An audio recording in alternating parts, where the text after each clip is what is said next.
Hello everyone, my name is Michael Eggleton and I am the acting head of Charles Dickens Primary School. I'm here to talk to you about how to be evidence informed whilst creating a mentally healthy school.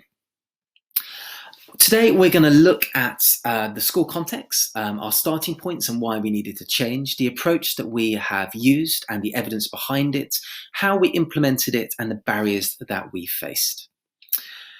We are two-form entry primary school in South London. We take children from 2 years old up to 11 years old. We are the lead school for the London South Teaching School Alliance, and we are also one of the EEF's research schools. Our starting point was about 5 years ago. Like many schools, we had a local authority educational psychologist. Their time would usually be spent supporting children who needed an assessment in order to get an educational healthcare plan. They would usually be in school maybe 4 or 5 times a year. The issue that we had with this is there was not enough time to develop anything which would be supportive and proactive for children's mental health.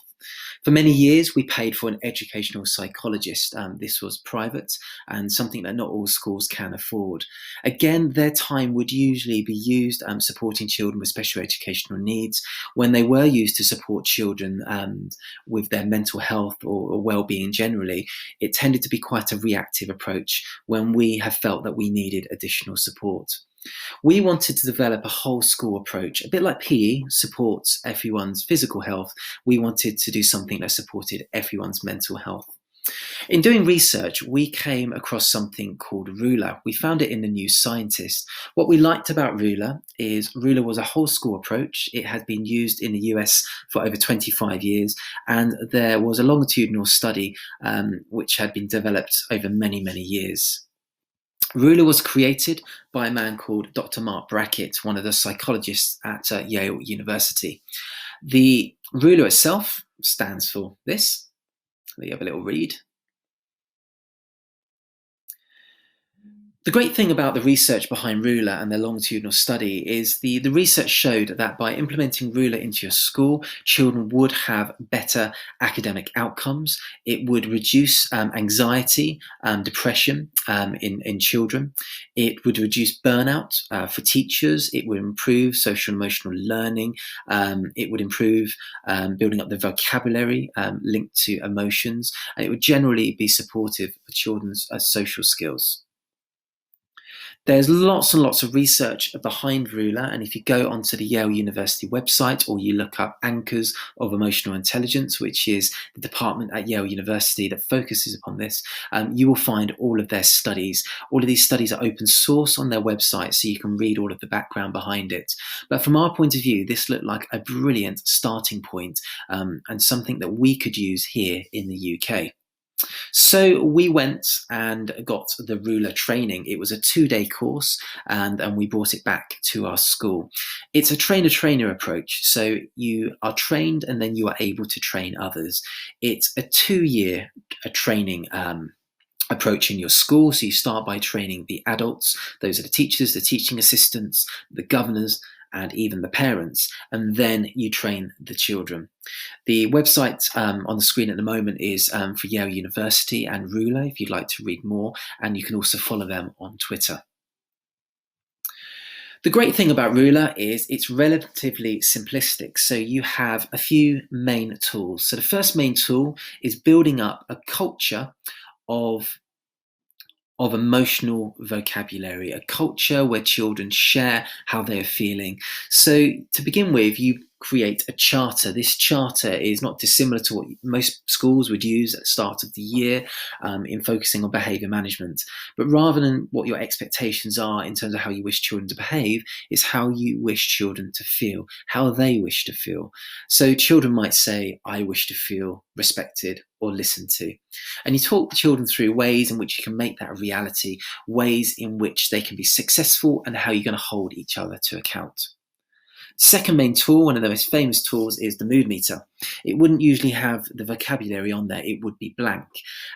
You have your two axes. You have your y-axis, which focuses on your energy levels. So your yellow and your red is high energy emotions. Your blue and your green is low energy. Then you have your x-axis, which looks at your pleasant and unpleasant emotions. So you have your yellow and your green, which are your more pleasant emotions, and your red and your blue, which are your more unpleasant emotions. You do a lot of work and you build up the vocabulary with children. Mark Brackett's research shows that children, and even adults alike, have relatively limited vocabulary to actually name emotions. His theory is if you can name an emotion, you can tame it. And it's certainly true, the English language has hundreds of words to describe our different emotions. Some are very subtle, some are vastly different, some are very, very similar. And actually training children to pinpoint exactly how they're feeling makes it far easier for them to explain to others how they're feeling, understand it themselves, but also find ways to regulate it. Once children have built up this vocabulary over time, and you can do lots and lots of different exercises to help children with this, is you can then start teaching them regulation strategies. So short-term and long-term strategies hopefully which are healthy. You can start talking to children about unhealthy strategies to regulate emotions and ways in which they can do this simply. What I like about Ruler is it doesn't rely on one strategy. So some schemes out there, for example, will rely on one strategy. So as an example, mindfulness is brilliant and supportive for many, many children, but it is a strategy that isn't supportive of all children. I know when I've tried mindfulness with the children in my own school, some children will go away and love mindfulness and use it at home. Others don't like it at all, and as a result will not use it.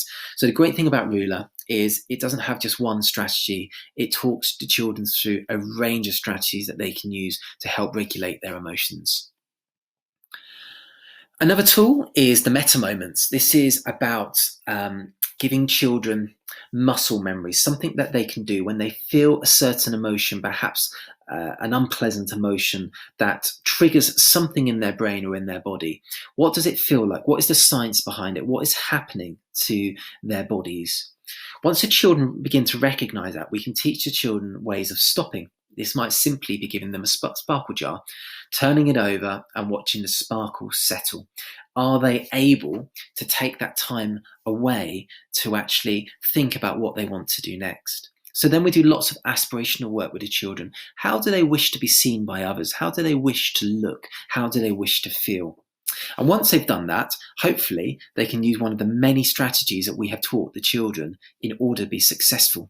I mean, this is a great thing to have. So meta moments is brilliant when children have made mistakes in the past. Maybe they've become very, very angry whilst on the playground and have lashed out. This is a way of actually changing what the children have done in the past and doing something which is healthy and a regulation strategy that works for them. We give the children a range of strategies. So when I talk about regulation strategies, we try and give the children strategies that are long-term as well as short-term. We talk to the children about being healthy and, more importantly, being happy. So we use this text here. This is called 50 Ways to Be Happy, but it has some wonderful examples in their book about teaching children about the importance of giving, relating, exercise, trying new things, resilience, all of the things that children need and are going to need to take beyond their primary years into secondary and hopefully into their adult life as well. We do talk to the children about mindfulness. That is one of the many strategies that we give the children. We don't expect any of our teachers to be experts, so we do use free resources such as Smiling Minds. One of the strategies that we use to the children is scaling. This is a nice, simple strategy to help children to regulate their emotions. And this is about drawing an imaginary line in your head, labeling it maybe from 1 to 10, and thinking, well, 10 is the biggest problem I've ever had. 1 is not a big problem at all. Where does my problem fit? And we train the children to coach themselves in order to understand how big a problem they have and actually what they can do, hopefully, to solve that issue or that problem. And it might be that they need to talk to someone. So we give the children a whole host of strategies. Lots of children already have strategies, and we try and get children to think about ways that they have been successful in the past, build up a bank. So it might simply be saying to children, think of different ways when you have felt yellow, a high energy, pleasant emotion. What were you doing? Could you reenact that? So next time that you are feeling blue, an unpleasant low energy emotion, could you reenact and do something that you were doing then that made you feel yellow? And most children have the ability to do that. So you'd be surprised what skills children already have up their sleeves. The final tool is the blueprint. This is basically restorative justice, but it's about children recognizing not only their emotions, but someone else's emotions. What caused their own emotions? What caused the other person's emotions? How did they regulate their emotions? How did the other person regulate them? And ultimately, what they need to do differently. This is great to have to ensure that when things do go wrong in the school, because without a doubt, children and adults do make mistakes, that every adult has a shared script and vocabulary that they can use, so that they are all using the ruler skills. They are all helping children to understand the mistakes that they have made and what they can do differently. So this is now part of our behaviour management strategies and a way of supporting all children's well-being. So that was the original evidence and the original tools of Ruler. We have made changes to it to actually make it fit here into a UK school. Before doing that, we looked at the EEFs, Improving Social and Emotional Learning in Primary Schools. This is lots and lots of research, both international and research from the United Kingdom, looking at what schools currently do to support SEL. It's a brilliant read, so if you haven't read it, do go onto the EEF website. They have all of their guidance reports. This is a very specific guidance report, and here are some more on the screen at the moment. You can see they have them on literacy, maths, improving communication with parents, many, many different aspects of school life.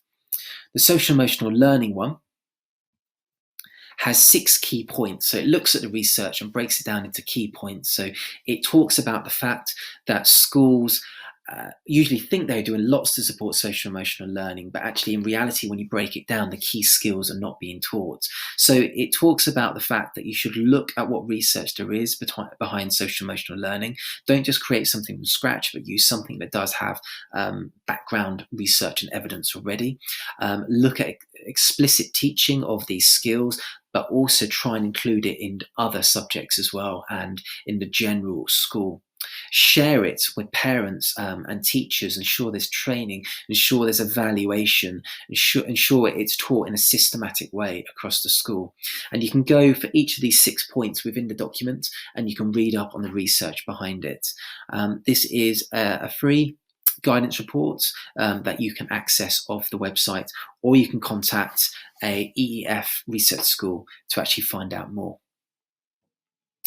As a result of all of this research and the training that we had, we were able to create a 3-tiered approach. This is what it looks like. So what we did have previously is just the green. We have an educational psychologist and we had the NHS to support children with mental health concerns. But as we know, the NHS has high numbers of children being sent to CAMS, or at least applications being put in, and actually it's not a proactive measure. It's there to support children, usually once they've got to the point of crisis.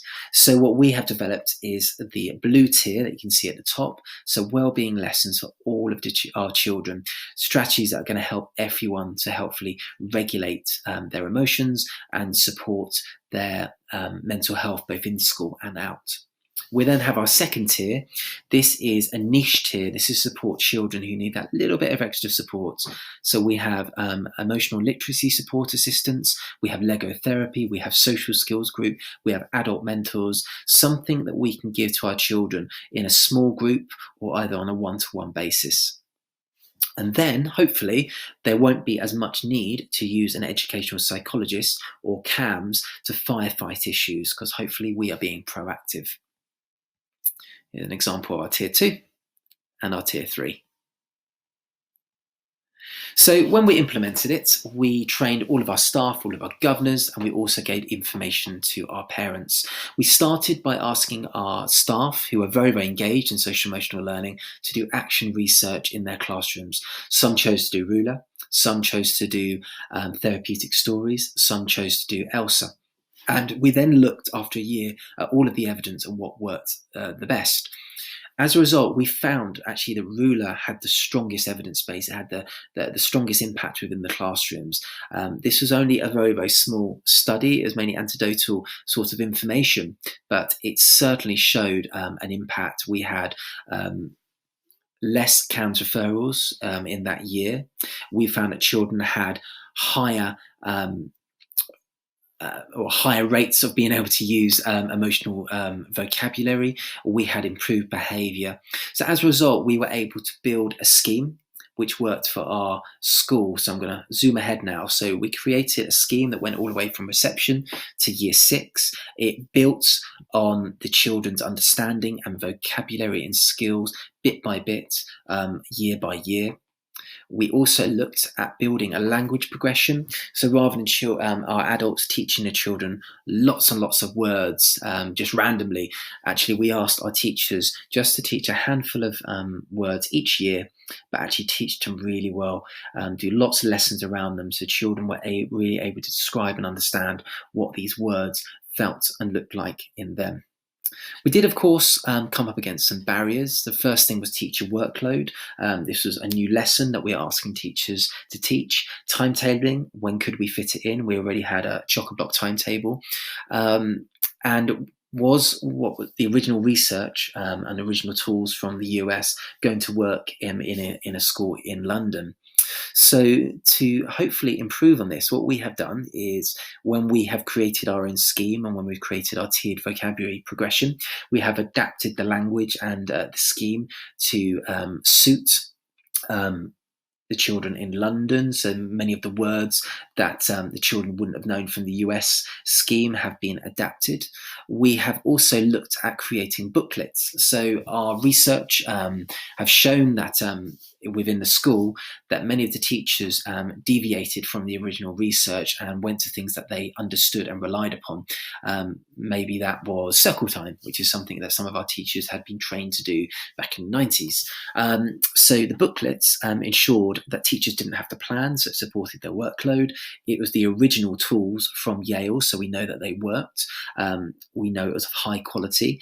And it's also meant that teachers could dip in and out of these lessons. They could do 10 minutes here and there rather than plan an hour lesson that had to be done and timetabled.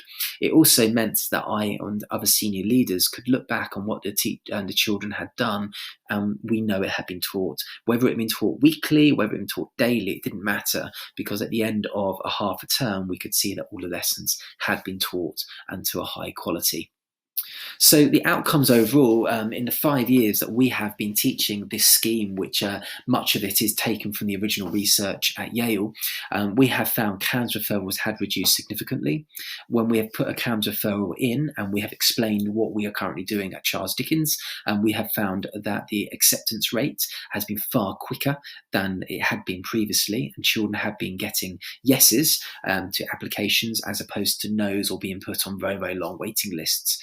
The children, when we spoke to them and used surveys, were able to use a whole host of language that they didn't have before to describe their emotions. They were able to talk through strategies to regulate their own emotions. And we found that happiness overall in the school, which is a very, very hard thing to measure, and we've been working with Dr. John Ivans from the Bethlehem and Maudsley Hospital School on this, looking at ways that we can actually assess happiness. But over on a one-to-one basis, children have been reported that they are far happier.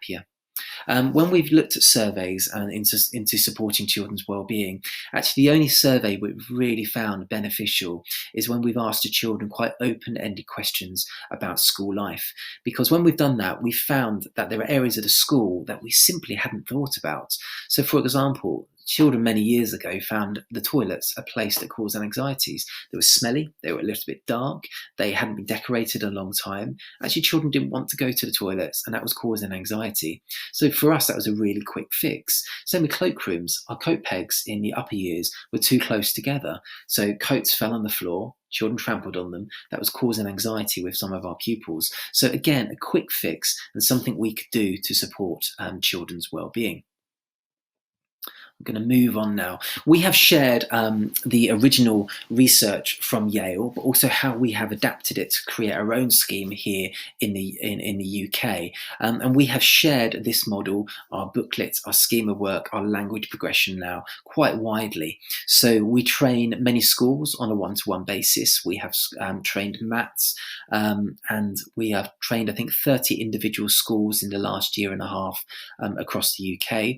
We have shared this with Department for Education, the DFE in Hong Kong, schools in Japan, Norway, the National Conference at Research Ed, and also schools in Spain.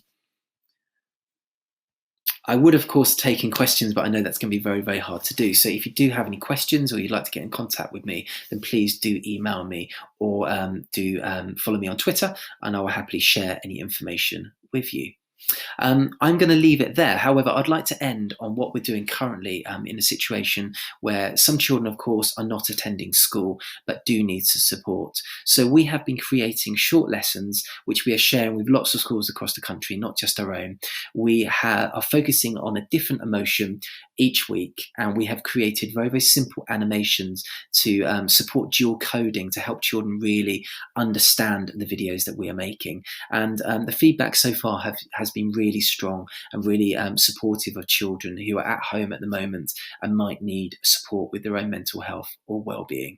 So I'm going to end now with a very short video that we have created at Charles Dickens School. This is one of 10 videos, and we're sharing them on our website if you do need to see any more.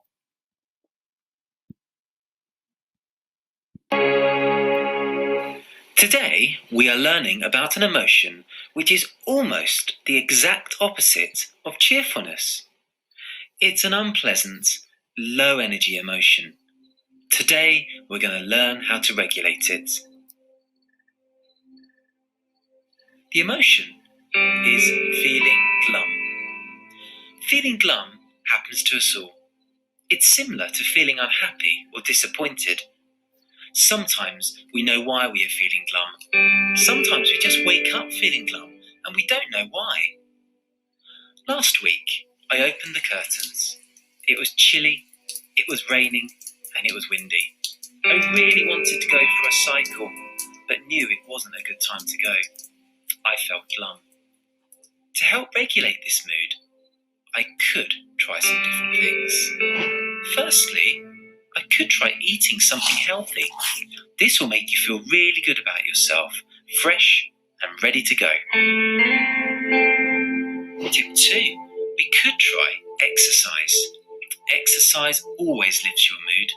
Go for a walk, a run, a cycle, or simply do some exercise in your room. There's loads you can do. Even 10 minutes will have a massive impact. Or do something fun and spontaneous. Play a game, something you haven't done before. That will certainly lift your mood. Tip 3, try using positive self-talk. Tell yourself what is great about your life. You're healthy, you have family and friends. Think about the things that you have to look forward to in the coming weeks and months. Tip 4, smile. This will really change your mood. Smile at people and they will smile back.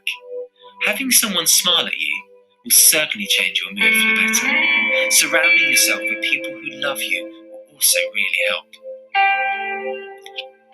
If all the above doesn't work, then the simplest and strongest tool you have is the ability to talk. Talk to your family. Talk to a friend or trusted adult. Sharing how you are feeling will help you feel much more positive. They may be even able to help. So the next time you're feeling glum, have a go at some of my suggestions and see if that regulates your mood. Good luck, everyone.